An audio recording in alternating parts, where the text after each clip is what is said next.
अस्सलाम वालेकुम, मैं हूं फैसल मोहम्मद और आप देख रहे हैं हमारा YouTube channel views of Faisal Mohammad. आज की वीलॉग हमारा बहुत अहम है।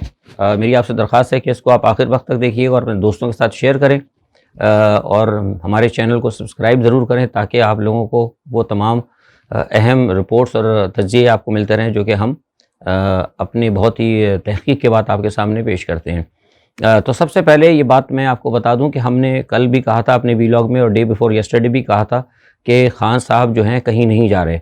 और कल मैंने अपने वीलॉग में, जब परसों भी कहा, कल बहुत ज़ोर दे के मैंने कहा कि मुझे फिर बाद में लोगों ने कहा था कि जनाब वो तो नंबर हो गया। मैंने कहा अब नंबर गेम को भी छोड़ दें, सब चीज़ों को छोड़ दें, खान साहब कहीं नहीं जा रहे। मामला जो हैं, क्योंकि हमें इन चीज़ों का पता था, मैंने इसीलिए आपको इशारा दिया था। मैंने ट्विटर पर भी कह दिया था कि अदलिया का फ़ैसला या स्पीकर का फ़ैसला, मैंने कहा ये दोनों का किरदार बहुत अहम होगा।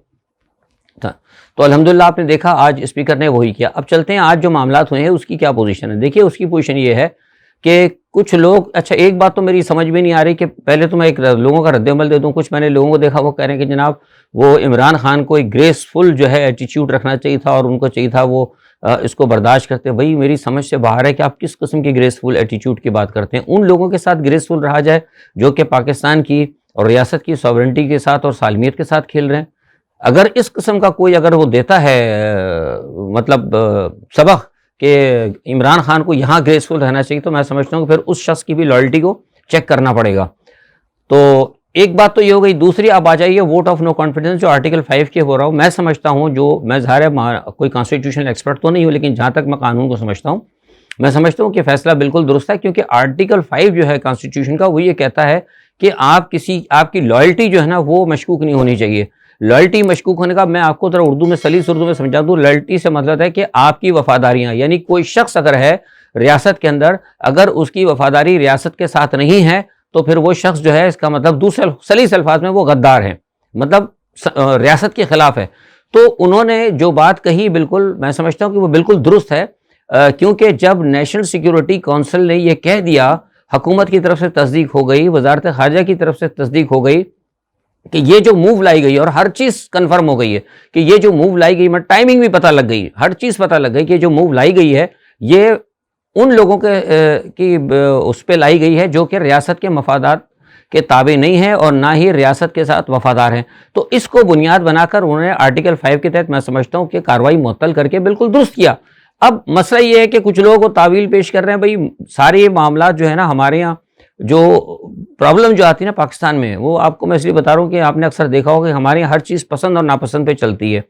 और बदकिस्मती हमारे यहाँ है कि जो हमारे जो कॉन्स्टिट्यूशनल एक्सपर्ट हैं, या बहुत सारे, सबकी मैं बात नहीं कर रहा, अक्सर बेशतर वो आइन की हर तशरीह को अपनी पसंद और अपनी मंशा के मुताबिक जो है ना वो तलाश करते हैं। उसमें डॉट्स तलाश किए जाते हैं, दिस एंड डैट, और इसको इसके साथ मिला के पढ़ लो, उसको एक चीज़ जो है ना आप बिल्कुल सही, हर चीज़ जब एक कॉन्स्टिट्यूशन के अंदर जब एक चीज़ वाजे है तो उसको वाजे करें। हाँ, फिर अगर कोई चीज़ सर्कमटेंसेस ऐसे आते हों कि जहां आपको किसी के साथ मिला के देखना हो तो वो करें। लेकिन हमारे यहाँ हर माहिर कानून जो है वो अकॉर्डिंग टू द सिचुएशन नहीं बात करते, वो according to their own interest बात करते हैं। मिसाल के तौर पर आज सुप्रीम कोर्ट के सदर एहसन भवन ने कहा कि जनाब ये जो हुआ ये तो नहीं होना चाहिए था, बिल्कुल गलत है, क्योंकि ये तो उन्होंने पेश कर दी थी, ये तो पहले से उनको बताना चाहिए था। जब अगर ऐसी बात थी तो भाई वो पहले कैसे बता देते? पहले जब एक चीज़ अथेंटिफाई नहीं हुई थी, नेशनल सिक्योरिटी काउंसिल ने इसको कन्फर्म ही नहीं किया था, वहाँ तीनों फौज के लोग बैठे थे, जिम्मेदारान बैठे थे, सिक्योरिटी के लोग बैठे थे, वजारत ख़ारजा के लोग थे, जब तक वहाँ से अथेंटिफाई नहीं होता तो कैसे वो इमरान खान कर देता या स्पीकर ही इसको कर सकता था? जब वो अथेंटिफाई हो गए, वहाँ से रिपोर्ट आ गई, वो स्पीकर को दी गई कि जनाब देखिए ये जो वोट ऑफ नो कॉन्फिडेंस आई है या जो कुछ मूव आ रही है ये उन लोगों की तरफ से आई है जो कि रियासत के साथ लॉयल नहीं है, मतलब वो किसी और के साथ लॉयल है। डेट मीन के वो लोग गद्दार हैं, यानी वो टोला जो भी लेकर आ रहा है वो रियासत पाकिस्तान का वफादार नहीं है। तो जो टोला जो रियासत पाकिस्तान का वफादार नहीं है उनकी ख्वाहिश के ऊपर ये मूव नहीं हो सकती। लिहाजा इसको उन्होंने कलअदम किया और कलअदम कह के उन्होंने कह दिया कि जनाब आप जो भी नेक्स्ट तारीख है 28 अप्रैल या मार्च, जो भी उन्होंने कहा कि हम उस दिन दोबारा बुलाएंगे, और उस वक्त तक जो है कार्रवाई मुलतवी कर दी गई। तो ठीक है, इसमें गलत बात तो नहीं है, मैं समझता हूँ बिल्कुल ठीक है। लेकिन सवाल ये पैदा होता है यहाँ पे, जैसे मैंने आपसे कहा कि उनके यहाँ बदनीयती है, बदनीयती के ऊपर थी, उनकी कोशिश ये थी कि मुल्क के अंदर हालात ख़राब किए जाएँ। उनकी असल में ख्वाहिश ये थी कि आज जो है सारा मामला इस तरह ख़राब हो कि फौरी तौर पर वो वोट ऑफ नो कॉन्फिडेंस हो जाए अमेरिका के कहने के ऊपर, और हम फौरी तौर पर आ जाएँ। और आज ही उनकी कोशिश थी, उन्होंने पेश कर देना था नाम शहबाज शरीफ का कि वो फौरी तौर पर वज़ीर-ए-आज़म भी, बड़ी तेज़ी में उनका काम था, बहुत गरम गरम वो खाने के चक्कर में थे, लेकिन वो सारा मामला जो है गड़बड़ हो गया। और ये कभी इस तरह हो भी नहीं सकता है।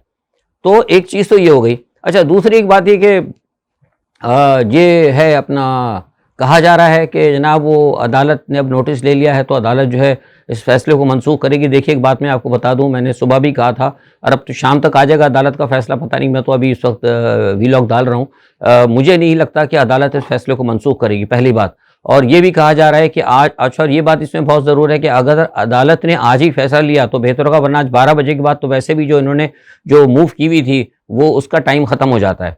तो एक चीज़ तो ये हो गई। दूसरी सबसे बड़ी बात यह है कि मुझे नहीं लगता कि अदालत जो है आज ये फैसला देगी, कल या परसों जैसे भी हो उसके ऊपर वो जाएंगे, और मैं समझता हूँ कि सबको बुलाएंगे, बुलाकर सुनेंगे, क्योंकि अदलिया को पता था। अब मैं यहाँ एक बात आपको बताता हूँ कि आप ये जोश सुनिए कि हमने जब एक बात कही थी आपसे कि जिस वक्त ये मूव हुई थी सारे मामला, जब सारी बातें पता लग गई थी, तो आपको याद होगा मैंने अपने वीलॉग्स में भी कहा था और मैंने स्टेटमेंट्स भी दिए थे, और भी कई लोगों से मैंने बात की थी जो पाकिस्तान में, उनसे कहा था कि देखिए अदलिया को नोटिस लेना होगा। लेकिन उस वक्त हमें ये बताया गया कि अदलिया ये कहती है कि वो नॉर्मली वो पार्लिमानी मामलात के अंदर या असेंबली के मामलात में वो मुदाखलत नहीं करती। बात अच्छी है क्योंकि पार्लियामेंट का एक अपना वक़ार है। तो जब इतने दिनों से अदलिया ने नोटिस नहीं लिया, तो फिर आज जो नोटिस लिया है, तो अदलिया ने तो नहीं लिया, ये तो उन्होंने दरखास्त लगाई। अच्छा, दरखास्त अगर लगा दी है तो अदलिया को सोचना होगा कि क्या जब हम ये कहते हैं कि हम उसमें पार्लिमानी मामलात में मुदाखलत नहीं करेंगे, तो क्या अदलिया देखेगी कि हमारी यहाँ पर मुदाखलत सही है कि नहीं। अदलिया तशरीह ज़रूर कर सकती है सुप्रीम कोर्ट कानून की, लेकिन कहीं मैं समझता हूँ कि ऑर्डर वो नहीं करेगी। और फिर सबसे बड़ी बात है, जबकि पाकिस्तान का जो कॉन्स्टिट्यूशन है 69 आर्टिकल जो है उसके अंदर बड़ी वाजे है, मैं वो कहना कि आप दिस और डेट ना लगाएं, बिल्कुल 69 आर्टिकल जो है पाकिस्तान का वो कहता है कि अदलिया पार्लियामेंट के अंदर किए हुए किसी भी फैसले को मनसूख नहीं कर सकती, या जो कुछ भी है वो अगर पार्लियामेंट करेगा कोई काम तो ठीक है। जैसे मैंने कहा था, एक हफ्ते से कह रहा था कि भाई स्पीकर के पास राइट है कि वो इसको नल एंड वाइड कर दे, या सुप्रीम कोर्ट के पास था, वो स्पीकर से रिक्वेस्ट कर सकती थी, लेकिन ऑर्डर नहीं कर सकती, मतलब स्पीकर बाउंड नहीं था, समझ गए। तो लेकिन अब वो जो काम अदलिया खुद नहीं कर सकी, इसलिए नहीं कर सकी कि जैसे मैंने आपको बताया कि अदलिया का एक डोमेन है, वो कहती है कि भाई हम पार्लियामेंट के मामले में मुदाखलत नहीं करेंगे। तो ठीक है, उन्होंने पार्लियामेंट के मामले में मुदाखलत नहीं की और स्पीकर ने अपने पार्लियामेंट के अंदर रहते हुए एक काम कर दिया। तो ये मैं समझता हूँ कि बिल्कुल ठीक है। और ये बारहा कहा जा रहा है कि जनाब बिलावल साहब की तरफ से, और सुबह मैं 2-3 लोगों का सुन रहा था कि वो नाजायज़ हुआ है, ये आर्टिकल 6 लगेगा। भाई आर्टिकल 6 कैसे लगेगा? आप लोग सारे गलत काम कर रहे हैं, अदालत हो या जो कोई भी हो, इदारे हो, क्या उनको नज़र नहीं आ रहा? आप मुझे ये बताइए कि वो जो जोखियों का जो कातिल है उसको आप वहाँ से उसको लेकर आए हैं वोट दिलवाने के लिए, ठीक है। वो एक और वो जिसने फ़ौजियों को कत्ल भी किया है, जिसने फ़ौज के पाकिस्तान के नेशनल जो इदारे हैं, सिक्योरिटी के इदारे हैं, जिनको कत्ल करवाने की साजिशों में मुलविस रहा, जिसने पाकिस्तान के स्टेट के अगेंस्ट नारे लगाए, अभी तक कन्फर्म वो मुल्क दुश्मन सरगर्मी में रहा है, उसको आप निकाल के इज्जत के साथ पार्लियामेंट में ला के बिठा रहे हैं। ये क्या तमाशा है? क्या अदालत में, अदालतों को क्रिटिसाइज नहीं कर रहा मैं, पाकिस्तान के कानून की बात कर रहा हूँ और लोगों की बात कर रहा हूँ जो सारे मामला बड़ी दलीलें देते हैं ना, कि ये अगर आप ये बात करते हैं कि पार्लियामेंट को नजर, तो पार्लियामेंट को या किसी को ये चीज़ें सही है कि चोर, कातिल, डाकू, मुल्क दुश्मन, फौजियों को कत्ल करने वाले वो आके अपनी राय देंगे कि कौन प्राइम मिनिस्टर होना चाहिए? ये सोचना चाहिए कि हमारी जो है ना इक़दार, हमारा क्या मॉरल वैल्यू क्या है हमारी कौम की, और हम क्या लोगों को सबक दे रहे हैं। क्या दुनिया ने नहीं देखा होगा कि वो शख्स जो कि कत्ल करके भाग गया था दुबई, जिसके कि आपने के वारंट निकाले हुए हैं इंटरपोल के जरिए, उसको लाया गया है बाकायदा प्रोटोकॉल के अंदर, और प्रोटोकॉल में वह शख्स ला के, और वो एक इलेक्टेड प्राइम मिनिस्टर को रिवोक करने के लिए, उसको सीट से हटाने के लिए अपनी राय इस्तेमाल कर रहा है। और पाकिस्तान के अंदर जो फौज पे हमले करते हैं, जो पाकिस्तान रियासत के स्टेट के दुश्मन है, वो जो है अपना कॉन्स्टिट्यूशनल हक इस्तेमाल कर रहे हैं इज्जत के साथ, बड़ी प्रोटोकॉल के साथ एक असेंबली के अंदर। जब आपके मुल्क में ये काम किया जाएगा तो फिर अमेरिका को किसने रोका है कि वो आपकी, या बरतानिया को किसने रोका, या भारत को किसने रोका कि वो पाकिस्तान के अंदर मुदाखलत ना करे? ये हमारे इदारों को सोचना चाहिए हमें सख्त। ये कब तक, ये मतलब पाकिस्तान को बनाना रिपब्लिक तो नहीं है जिस तरीके से हो रहा है। तो ये कौम को, मैं समझता हूँ कि कौम को पहली मरतबा इमरान खान ने एक सोच दी है, आपके पास एक क्या कहते हैं कि एक वो आई है, जिसे कहते हैं कि शऊर आया है इस हवाले से कि इस मुल्क में क्या क्या होता रहा है और कौन कौन लोग अपना किरदार अदा करते हैं, अब सामने आ गया ना आपके। तो लिहाजा मैं समझता हूँ कि कौम को इस वक्त खड़ा होना चाहिए और कौम को बिल्कुल ठीक है परेशान, मैंने आपसे कल भी कहा था परेशानी आएंगी, अमेरिका बहादुर, अब मैं जिस वक्त आपसे बात कर रहा हूँ कि सारी सूरत हाल को अमेरिका और मगरिब बहुत तेजी से मॉनिटर कर रहा है, वो सारी चीज़ें मॉनिटर कर रहे हैं और वो उनको भी इस चीज़ के ऊपर बड़ा वो धचका पहुंचा है कि वो फिर उनको कहा गया था कि आज ये सारा मामला हो जाएगा, लेकिन वो देखा है कि सारा मामला जो है ख़राब हो रहा है। तो एक चीज़ ये है, अब कहा जा रहा है कि कल या परसों जैसा भी है, मैं समझता हूँ कि अभी पता नहीं क्या फैसला होता है सुप्रीम कोर्ट से, कब तक होता है। अगर आज जाती है तो आज अगर सुप्रीम कोर्ट इस पर कोई फैसला नहीं देती, छोटी जजमेंट भी अगर नहीं देती, अगर कल पे चली जाती या परसों पे चली जाती बात, तो इसका मतलब है कि आज जिसमें तक टाइम पीरियड आज का ख़त्म। अच्छा, फिर अब एक चीज़ ये भी कही जा रही है कि वो इसमें जो है क्या कहते हैं कॉन्स्टिट्यूशन का, हाँ सॉरी, कॉन्स्टिट्यूशन के हवाले से कहा जा रहा है कि कॉन्स्टिट्यूशन की जो है मतलब ये कॉन्स्टिट्यूशन को तोड़ा गया। भाई कॉन्स्टिट्यूशन को कहाँ तोड़ा गया है? कॉन्स्टिट्यूशन का तो कोई इसके अंदर वायलेट हुई ही नहीं कॉन्स्टिट्यूशन, क्योंकि अगर आर्टिकल 5 के तहत, जैसे मैंने कहा ना कि अगर उन्होंने एक्शन लिया है तो ठीक है, एक वजह बनती है, उस पर उन्होंने कर दिया। इस पे कहीं भी ये नहीं पता लगता, कहीं भी नहीं पता लगता कि यहाँ पे आर्टिकल कोई भी आइन का या कानून का उसकी खिलाफ वर्जी हुई है, ये चीज़ कहीं भी नहीं आती, ठीक है। और फिर मैंने आपको 187 का भी बताया, मैंने आपको आर्टिकल 69 का भी बताया आपको कि इसके तहत जो है कोर्ट के जो मामलात होते हैं वो पार्लियामेंट के साथ नहीं टकराते, पार्लियामेंट अपने मामले में खुद मुख्तार होती है। और इसी चीज़ को देखते हुए ये मूव बनाई गई थी, ठीक है जनाब। अच्छा, अब एक बात ये है कि कुछ लोगों के जहन में ये है, मैं अब थोड़ा सा इसको, कुछ लोगों के जहन में ये है जो मुझसे बहुत सारे सवालात किए हैं लोगों ने कि फैज़ साहब अपने वीलॉग में बताइएगा कि क्या इसको रिवर्स किया जा सकता है। देखिए मिसाल के तौर पर, जहाँ तक मैंने आपसे कहा ना कि मैं कॉन्स्टिट्यूशनल एक्सपर्ट नहीं हूँ, लेकिन अगर अदलिया इस इशू को रिवर्स करती है तो फिर आप मुझे बताइए कि ये जो फैसला लिया गया है ये पाकिस्तान के नेशनल सिक्योरिटी काउंसिल, जिसके बारे में बताया कि उसमें तीनों मुसल्लह अफवाज के सरबराह, वजारत खारजा और बहुत से अहम लोग भी शामिल थे, उनकी एडवाइस के ऊपर लिया गया। और फिर उसके बाद क्या कहते हैं वजारत खारजा भी शामिल थी, और उसी पस मंज़र के अंदर उसकी तस्दीक होने के बाद आपने अमेरिका से एहतजाज भी किया, जो हर चीज़ ऑन रिकॉर्ड है। ये मतलब कहीं आप ही नहीं कह सकते कि वैसे बात ऑन रिकॉर्ड है ये सारी चीज़ें। इन तमाम चीज़ों के होने के बाद अगर अदलिया सुप्रीम कोर्ट, मतलब मेरा एक ख्याल है, अगर इसको रिवर्स करती है तो मैं समझता हूँ कि ये फिर सूरत हाल सही नहीं होगी, ये फिर अदलिया की पोजीशन को कंप्रोमाइज़ करने के बाइस होगी। और न सिर्फ कंप्रोमाइज़ होगी बल्कि सबसे बड़ी बात इसमें हो जाएगी कि अदलिया जो है पाकिस्तान की नेशनल सिक्योरिटी काउंसिल के जो तहफ़्फ़ुज़ात, एक तो होता है ना तहफ़्फ़ुज़ात के भाई ये हो सकता है, एक होती है कि उनकी सर्टिफिकेशन के बाद कि वो ये कहते हैं कि ये चीज़ रियासत के ख़िलाफ़ है, और जिसको उन्होंने अथेंटिफाई कर दिया है, जिसकी उन्होंने दे दी है, उन्होंने सारी श्योरिटी दे दी, जिस पे बाद फिर अगर आप कोई उसको रिवर्स करते हैं तो, और या उसमें कोई जस्टिफिकेशन की बात करते हैं, तो मैं समझता हूँ कि फिर पाकिस्तान की जो नेशनल सिक्योरिटी है उसकी अहमियत के ऊपर भी हरूफ आएगा। और मत भूलें, जैसे मैंने आपसे कहा कि पाकिस्तान की इस वक्त की, क्योंकि सारे प्रोसीजर के अंदर इंटरनेशनल वो है, इंटरफेरेंस है। आज के मैं वो चीज़ में ये नहीं बताऊंगा, वीलॉग लंबा हो जाएगा, बाद में बताऊंगा, क्योंकि आलमी इंटरफेरेंस है तो वो एक एक चीज़ को देख रहे हैं।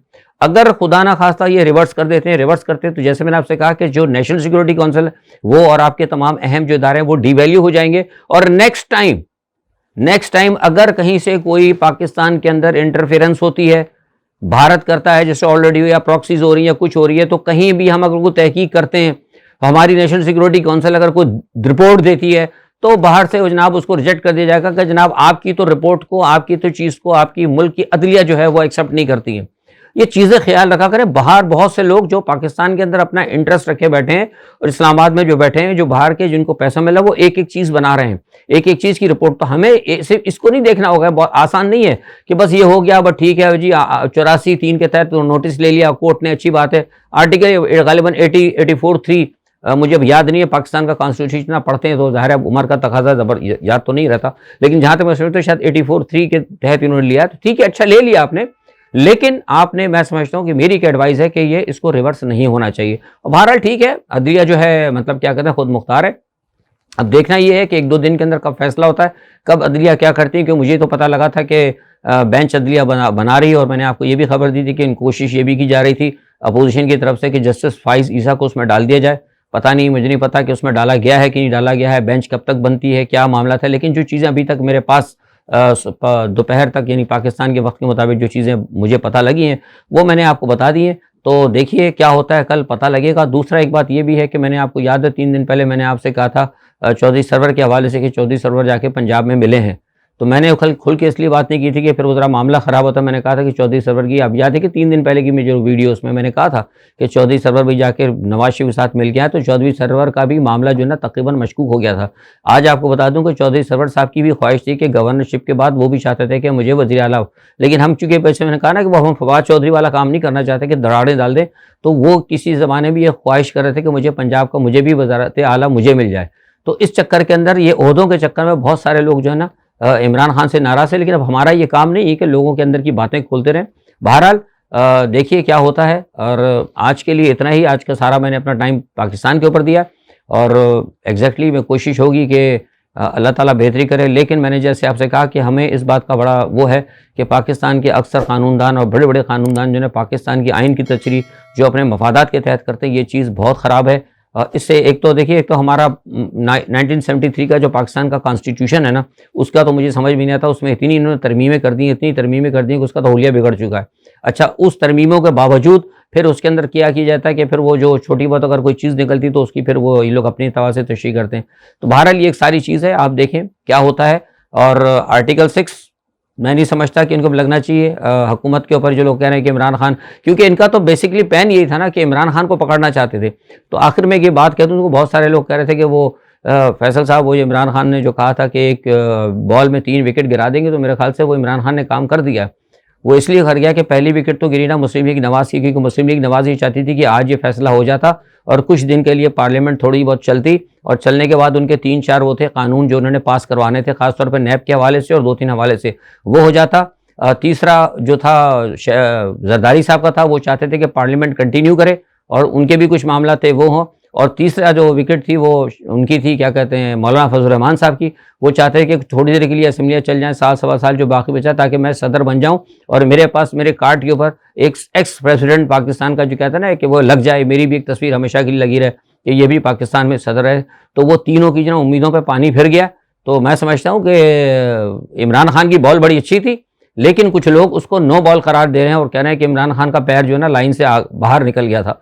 तो बहरहाल अब ये तो अदलिया फैसला करेगी। देखने वाले तो कह रहे हैं और हम भी कह रहे हैं कि अब उनका पैर लकीर से बाहर नहीं था, लकीर से पीछे था। ये नो बॉल नहीं है, बॉल बिल्कुल सही हुई थी। आज के लिए इतना ही काफ़ी। अपना बहुत ख्याल रखिएगा। कल इंशाल्लाह मिलते हैं नई खबरों के साथ अपना तजिया लेके। तब तक अल्लाह हाफिज़।